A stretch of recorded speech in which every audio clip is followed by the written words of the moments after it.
Howdy folks and welcome back to the channel, welcome back to the last episode of this marathon series of making Poland a fortress again in Hearts of Iron 4 with the Total War mod. And after having tried the historical option several times, after having tried the Phalangist, the Socialist, the Alliance path, and finally the let's say giving up Danzig on its own. Well, it's about time to bring an end this series, which was incredibly funny, incredibly frustrating at some point, especially at the beginning. But yeah, I mean, it brought tons of fun and tons of adrenaline, let's say, in some specific times. And let's say, having capitulated the Axis and having now an empire stretching from the Pacific to the Northern Sea, the only, let's say, final chapter to close was to at least try to collapse Japan and its Chinese puppet. It's true, I never played, let's say, actions in the Far Eastern Theater. Those few times in which I played Japan, I either collapsed or I was focused on the island hopping Pacific campaign.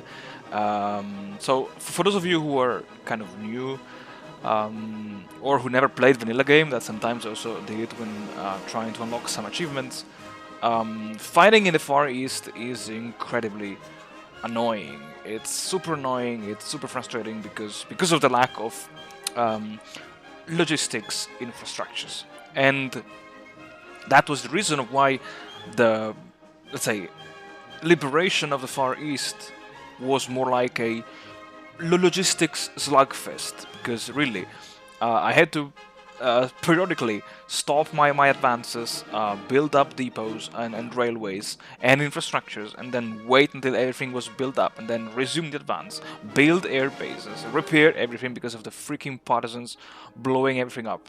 And so yeah, this was part of the annoying task.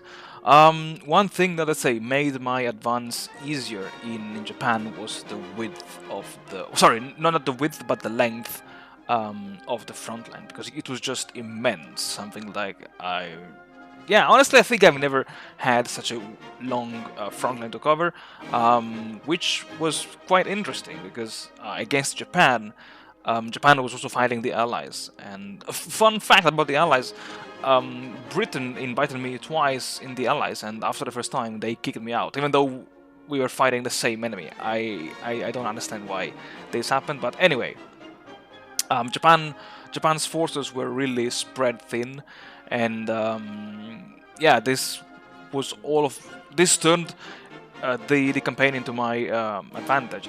This was my strength, because against the Japanese, I could overwhelm them at least 3-1. And when Japan and the former state of Manchukuo collapsed, the Chinese were in a much worse situation, because at some point I could see, and I even zoomed in, I think, if I'm not mistaken, on one specific province in which I had 6 divisions stationed there, and there were zero, literally zero, no other enemy division on the other side.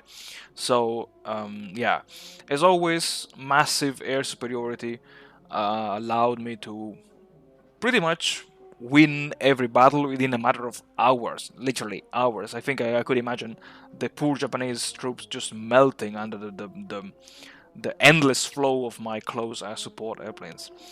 And yeah, I mean, with the liberation of the Far East, I could finally watch with some evil satisfaction the Polish-Lithuanian Commonwealth stretching again from the Pacific to the Northern Sea. And yeah, with this, folks, this ends this Polish challenge playlist. And I wish you all the best. Thank you very much for watching. Thank you very much for supporting the channel. Stay tuned for more, because I might have a new channel update video coming up soon.